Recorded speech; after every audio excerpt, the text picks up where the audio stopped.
Hey, what's up? Good morning, everyone.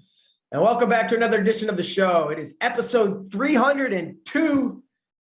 It's May 4th, 2022. May the 4th be with you. And of course, we're joined as always by Kyle Klingman. Kyle, how the heck are you today? Have known all about that, but I kind of forgot till you said it. Now I'm giggling. All right, perfect.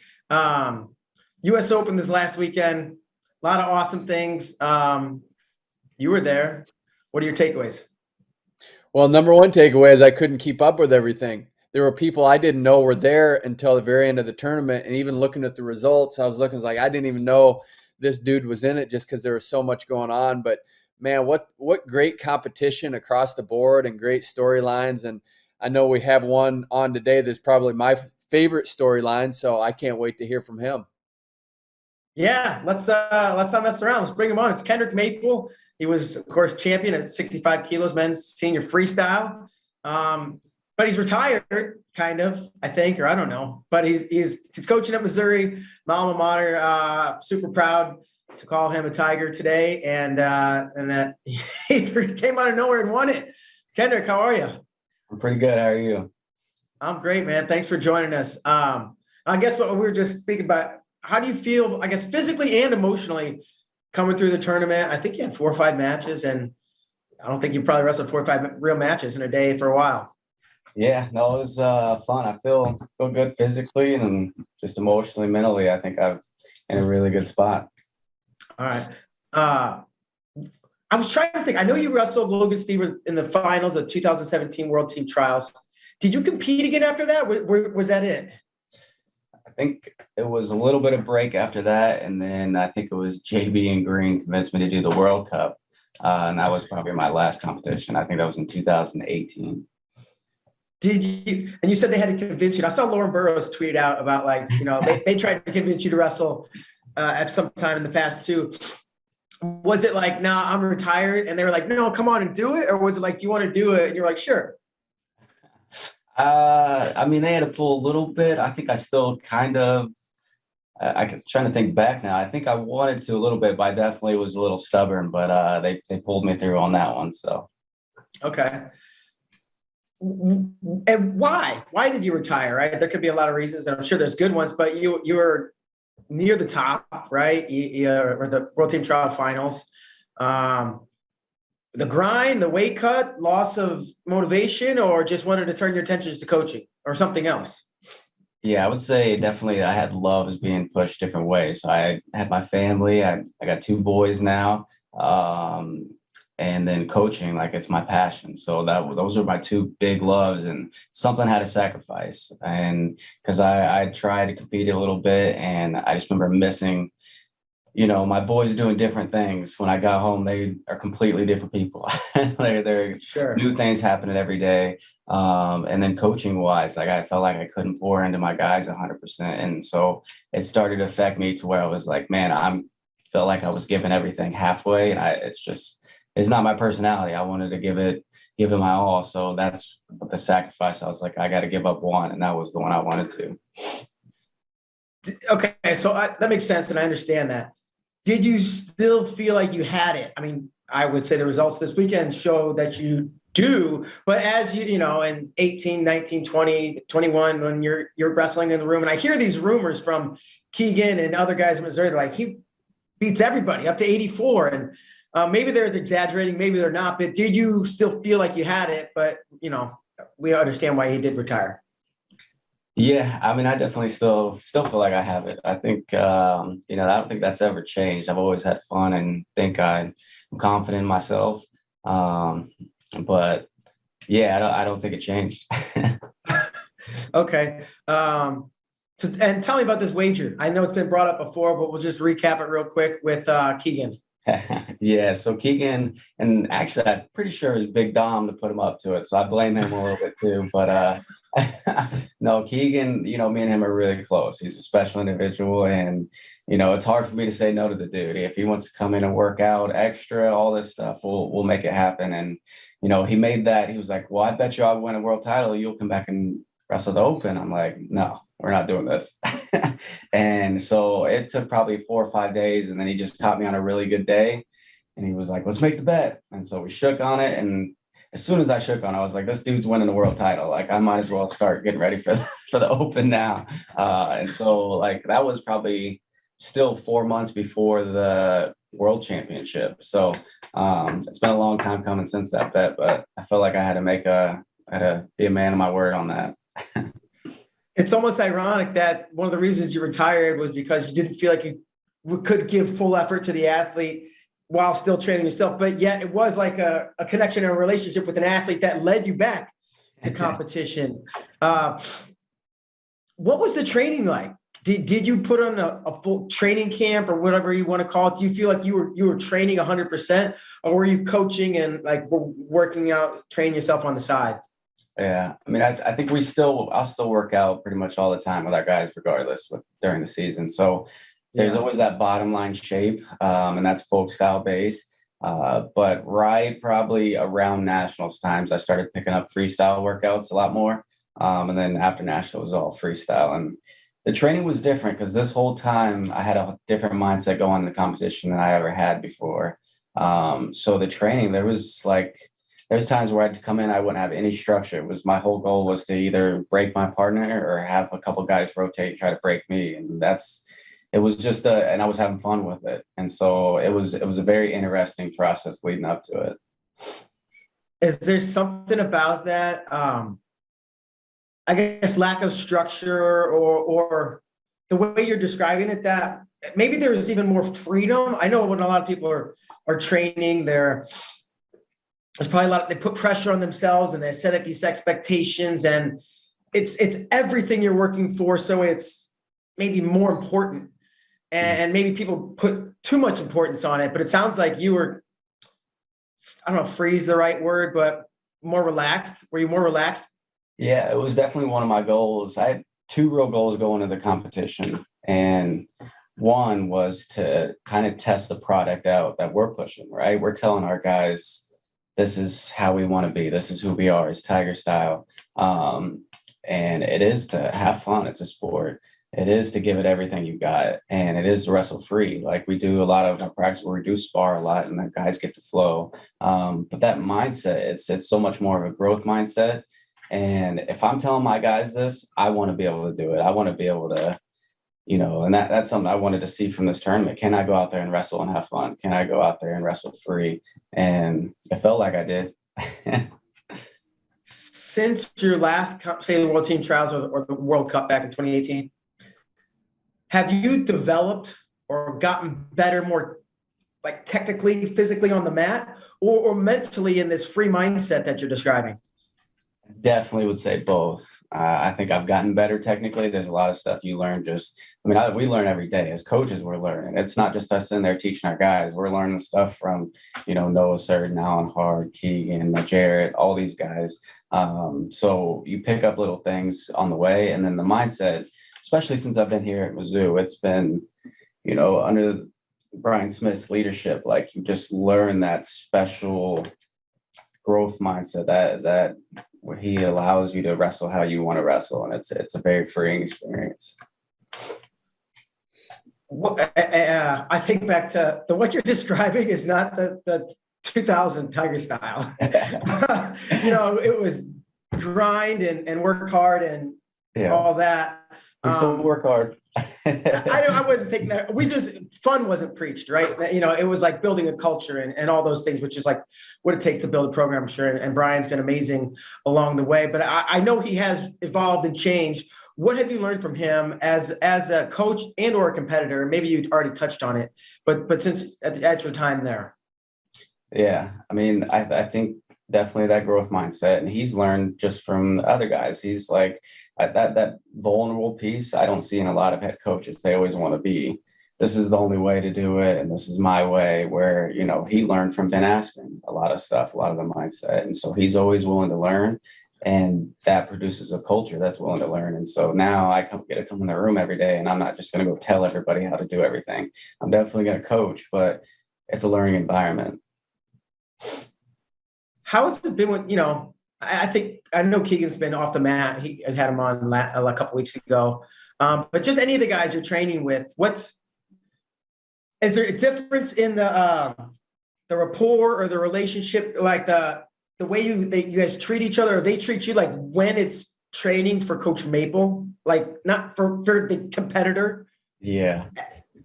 These guys jumped all over it. These guys love it. I get texts all the time where they're either making fun of me or congratulate. It's just we got a bunch of clowns, and so the coaching side now we have a lot of guys who are just they're like, yeah, let me be your partner, let me come in, and it may be miserable for them sometimes, or we get a scrap and it can get rough, but they enjoy it, they encourage it, and it's been really refreshing, I guess, trying to come back and train, and these guys like just being right there to support me. Have you learned anything about being a competitor that maybe helps you, and maybe not, right? I don't know. I'm just making stuff up here. That will help you relate with your athletes more. Maybe there's something like once you get back into competition, there's things you realize that you forgot about being a competitor.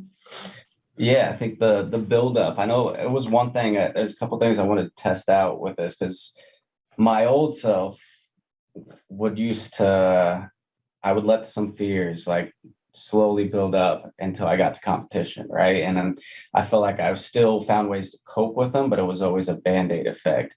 And so the fear of failure, fear of loss, fear of getting tired, whatever it is. And so I would always just try to have positive thoughts and take deep breaths. But going into this tournament, some of the mental training we've been doing as a team, like I was able to put it to test. And so now I get to go back and tell my guys, I think that, hey, this stuff, like I said it worked before, but now I really know it works before it works. So it's pretty cool. And I think there's a lot of things that me and a couple of guys did a Bible study plan on fear right before the tournament. And some of those things I picked up and was able to repeat to myself, and it helped out during the matches. And so that's stuff I can take back for my guys. Are there any specifics you can share with us about like this mental training you're talking about, or is this top secret and we're not giving secrets away? It's top secret. All you number one recruits, you got to come to find out. Okay. And that was leading up. Let's talk about like getting to Vegas and like being prepared for the competition. Was it the same thing where you maybe fears in the past weren't there, or channeled, I guess, kind of is what you're saying differently? Yeah, I think they definitely they would pop up. Those doubts would pop up, but I was able to handle them so much more. And I mean, one of the reasons, I think one of the biggest inspirations going to the tournament, it was my second goal of the tournament. It was, I don't want to tear up or anything, but I wanted my high school coach to be in my corner for my finals. I wanted to make the finals and put him in the corner and win it for him.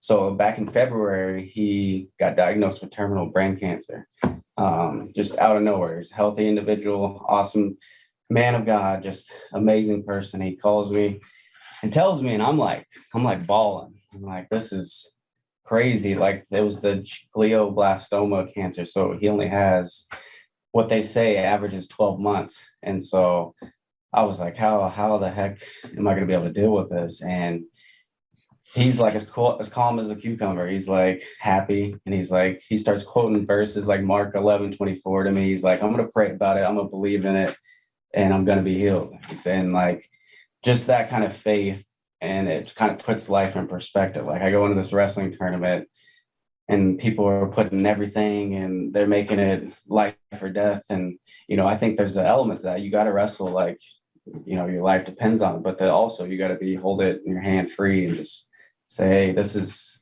just fun. This is a process. It's not about winning and losing. It's about just enjoying the moments. And so I wanted to enjoy that moment with him. I got to put him in my corner, and it was a special thing. That's awesome. It's almost like aside from the things you described about mental training with your athletes and trying out the things you're practicing, what you're preaching, now you have like a different perspective to even maybe lessen the burden of actual wrestling. Yeah. Right.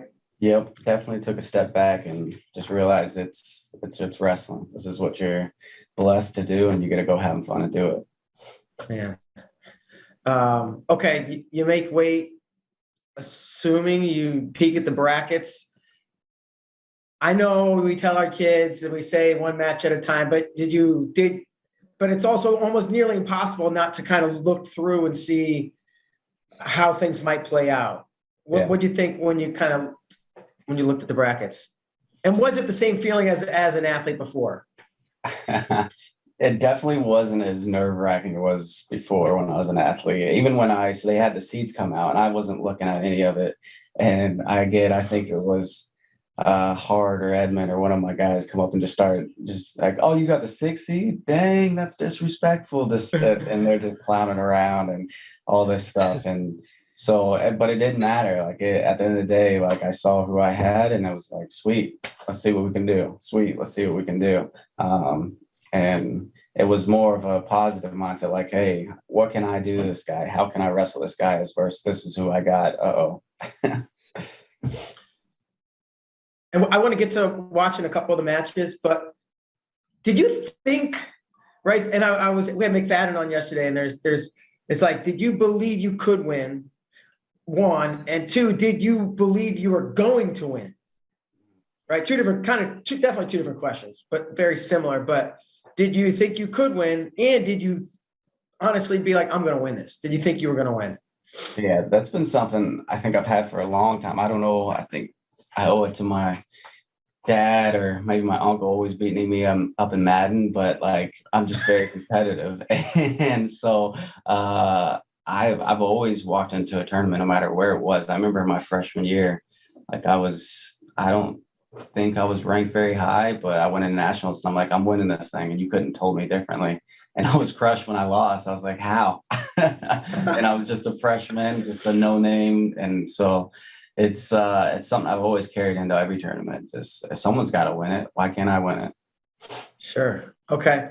Come on. I believe it was your first two matches, maybe 3. Well, we're going to start watching the quarters, but you came out and I think you had 2 tech falls before that. Were you just like, yeah, I'm rolling. This is how I envisioned it. Yeah. I mean, I planned on going out and having fun. And once I got into it, I was like, this is a good time. Awesome. Okay. Tyler, our producer, I'm going to ask you if you can pull up that quarterfinal match against Luke Pletcher. We're going to watch this and just kind of hear your thoughts through it. You can walk us through, tell us what you're thinking or what's going on or how's it playing out. So we can pull that up, Tyler. I was excited to wrestle this match because I've seen him wrestle before and, he's a tough competitor. Actually, one of my practice partners, Loveless, he's pretty short like him. So I was like, oh, I've been trained for this. I'll see how it goes.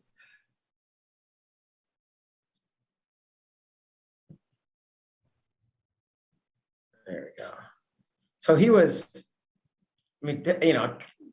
considered an NCAA champion in 2020. Obviously, nobody got the wrestle, but he was the number 1 seed. And really, whoa, dang. Just makes it look easy.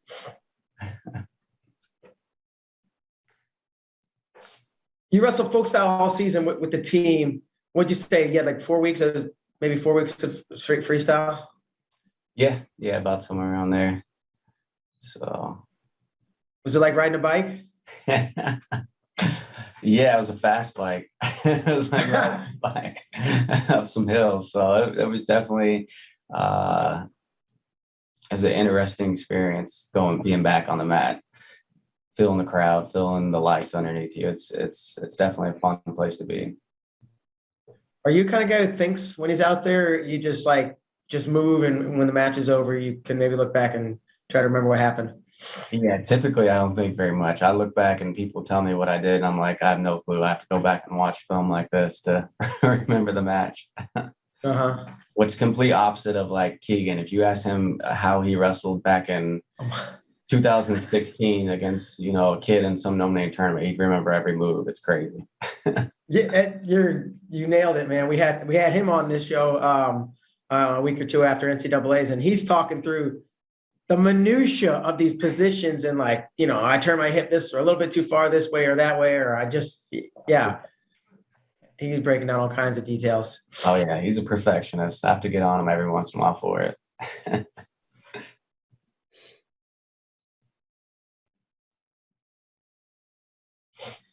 Do you come into matches? Some people come in with like a game plan or a strategy. Or are you at all like that? Or are you just like letting it fly, whether it's considering the opponent or not? I think that definitely depends on the person. Like there's guys that I know need the structure, they need a game plan. I feel like me personally, I go in and just try to wrestle my match, kind of get a feel as I go because every guy's going to be different. I did know he had a swim high C, which is good, so I was ready for that. Just like big brother. Then I mean, that's a little league move. I don't mean that like it's obviously they hit at the highest level, but Yeah. Hey, so what do you call that move? We got a debate on our team. I mean, snake, pancake. Keegan's gonna be listening to this. I know he heard it there first. It's called a snake, Keegan. He thinks it's called a honey badger. It drives me A crazy. what? A honey badger. That's what they call the snake.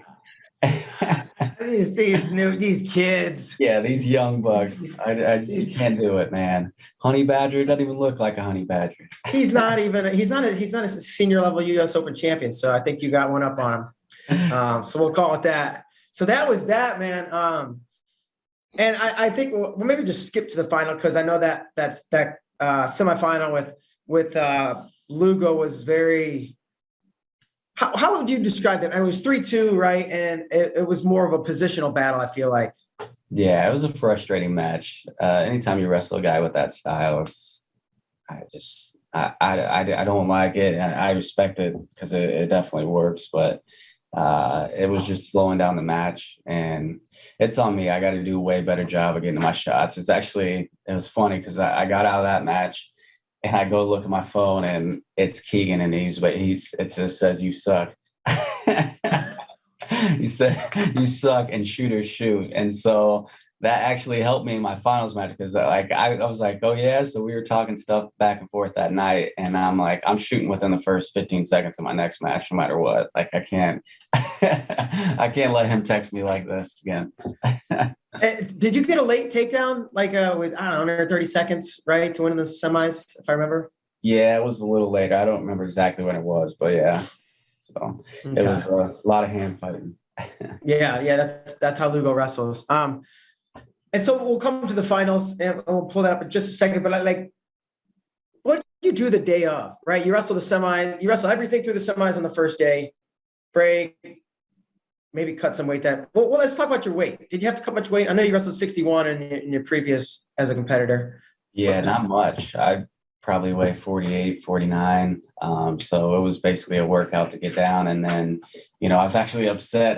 Me and Dom had to do like we checked our weight after our last match that Friday night. And I remember I was like a pound over, pound 0.7. I was like, man, I kind of want to eat a little bit more. So I had to do a little bit of warming up in the hallway. And Dom did too. I was like, you're supposed to be a heavyweight and I'm not supposed to be cutting weight. I was a little upset. All right. But so not a whole lot to cut, but what do you do? What do you do Saturday? I think you go weigh in at 8 a.m., but you're not going to wrestle till like 7 or 8 p.m. What do you do during the day? That's always the tough part about the finals. You got to wait so long, the anticipation for it. But I got to go watch. We had some guys wrestling still. So Brock Mahler was still wrestling. So I had to go watch him. Some of our commitments, like Ryan Borisman, those guys were wrestling. So that was a cool part. I guess he was in the final, so he was waiting. But I got to go watch a little wrestling, then just hang out in the hotel room. All right. Showing up at the arena, getting ready. Are you emotionally, nerves? Where were you at? Still pretty loose, or did it ever? It was surprisingly calm. I was just fine. It was just joking around with Matt Manley, aka Catfish. I was joking around with him the whole time, and Coach Smith and Dom. So we had a good support group with my family there too. So it was a very relaxing place to be. Okay, and let's pull it up. Let's pull up this championship finals. 65 kilos against Matt Kolodzik. What do you think? Did you give much thought to Kolodzik? Did you know much about him, how he wrestled? I knew he was a really good wrestler. My coaches kind of told me a couple of the shots he did, but I was way more just excited to get out of the mat and be in the finals. I was just, yeah, I wanted to shoot within the first 15 seconds. Shot within the first 6. I didn't want to get made fun of again. And you mean you made it look easy. That's not, Klozic's a stud, but you just like go gadget on, got your legs. Yeah.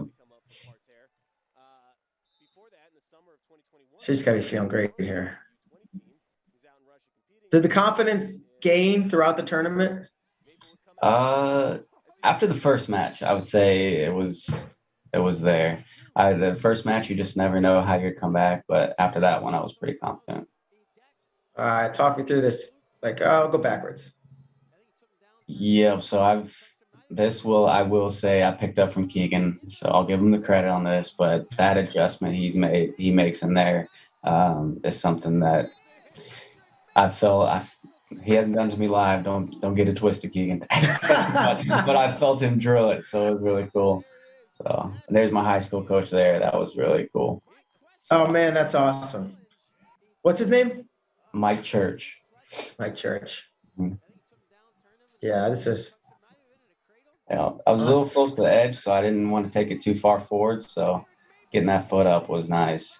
And then once I saw the mat get hit, that was a good time. Explain to me how you feel right here.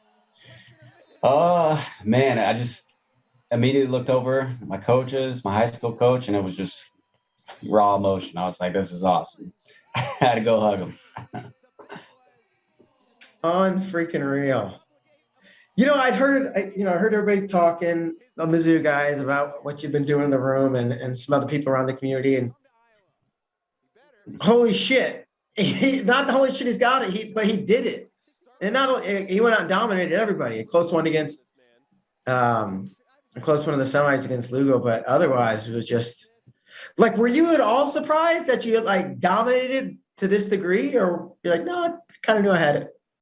That's what I was expecting, not in a cocky way, just a confidence. That's what I hope for. It's more what I hope for. Like I hope to go out and get a pin and put on the show every time. I'm glad it happened. I could see it going any other way. So, like I said, the win and loss and it wasn't important to me. It was just, let's go out there, smile on our face, have some fun. And it was fun. Klingman, Kyle, I got a question. You've been watching wrestling and like you have an index in your head that goes on for decades probably. Can you remember a guy taking off, what was it, 5 years? And he said he competed once in the last 5 years. Can you remember a guy taking off that much time and then coming back and having this dominant of a performance? I can. Chris Campbell did it in the 90s. He took off from 81 and then came back in 90 after a 9-year layoff, 34 years old, and then made a world team. So he got a world silver the next year in 1990. So that's the one that comes to mind for me. Okay. Sure. I couldn't make a world. I think he wanted me to say no. He was baiting me to say no. I can't think of one. I thought the answer would be no, but that's a great segue. He went on to make a world team and earn a medal. The $64,000 question, Kendrick, are you still thirsty? Do you want more? Will we see you at the World Team Trials? I want some more. I will be there, barring anything else. Oh, man. Dude, this is going to be sick. Oh, Yanni, McKenna, you, a host of others.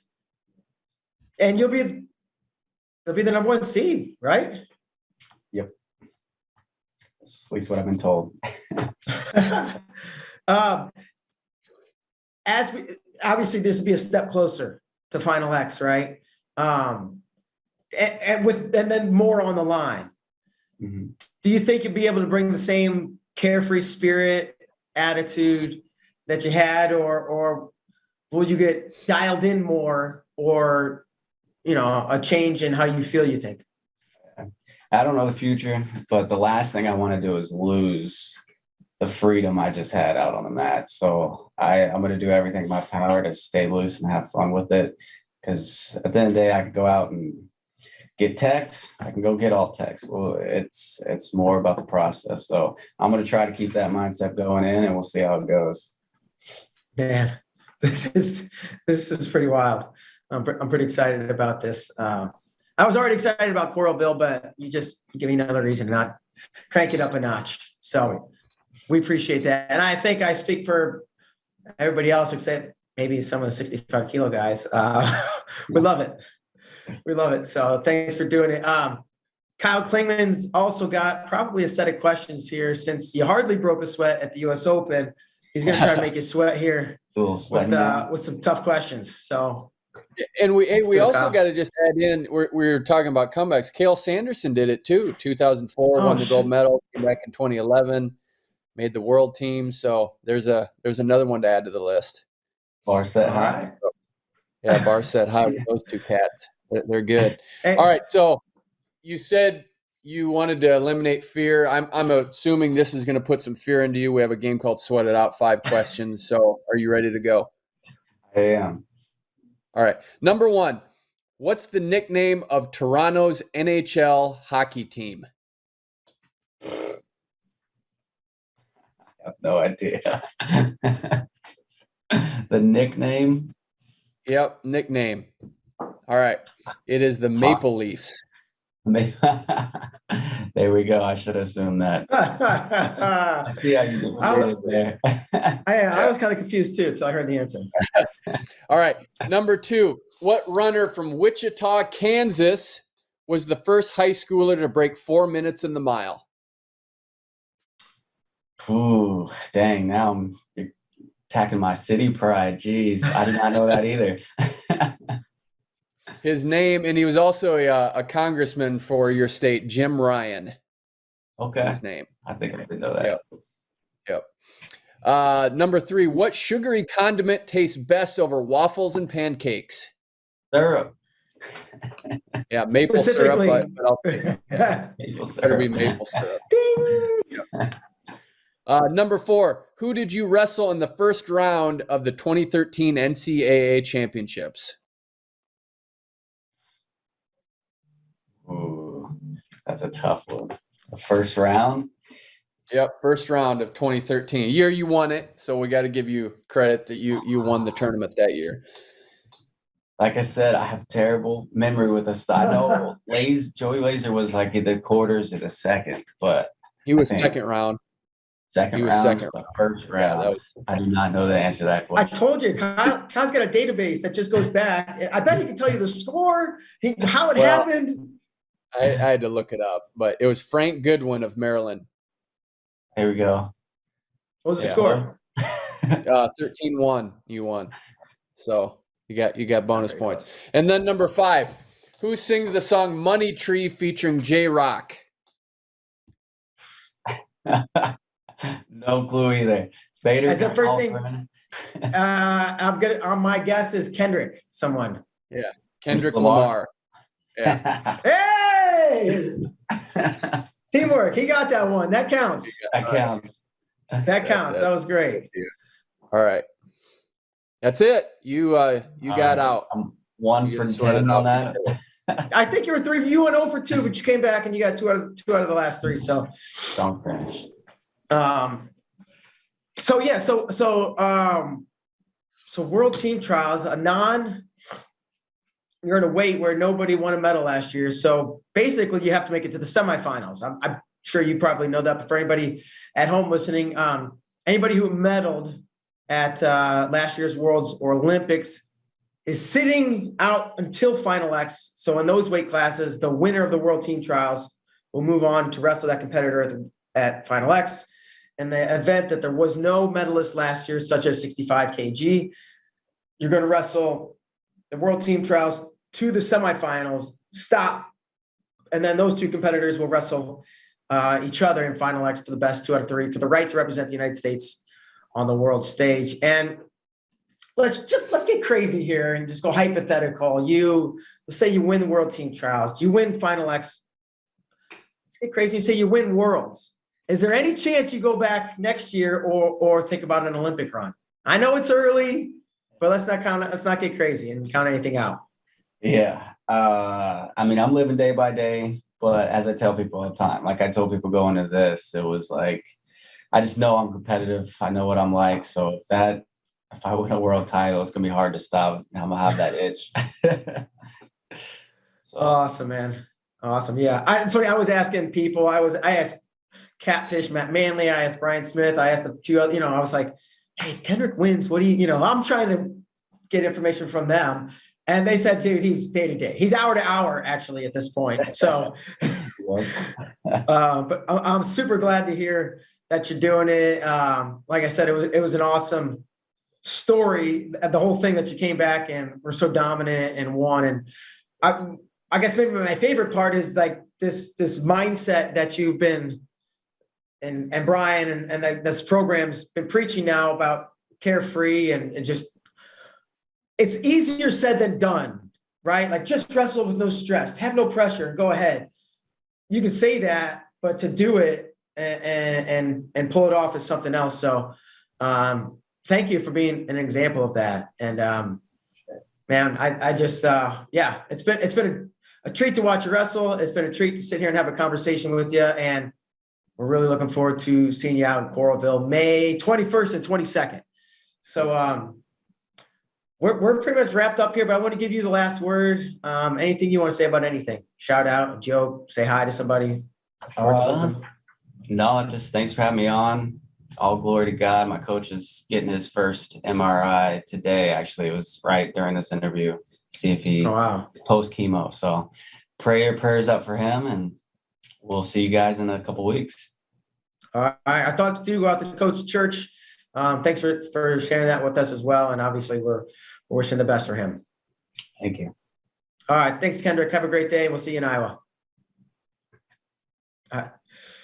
Wow, Kyle. What a story. What a story. It's gonna be an awesome time in Iowa. And so that's gonna do it for today's show. For Kyle Klingman and Kendrick Maple, I'm Mark Bader. Thanks so much. We'll see you next time.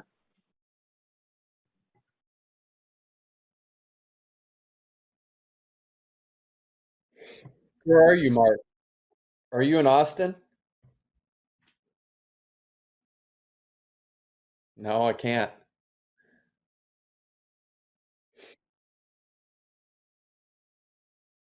I think it's Austin.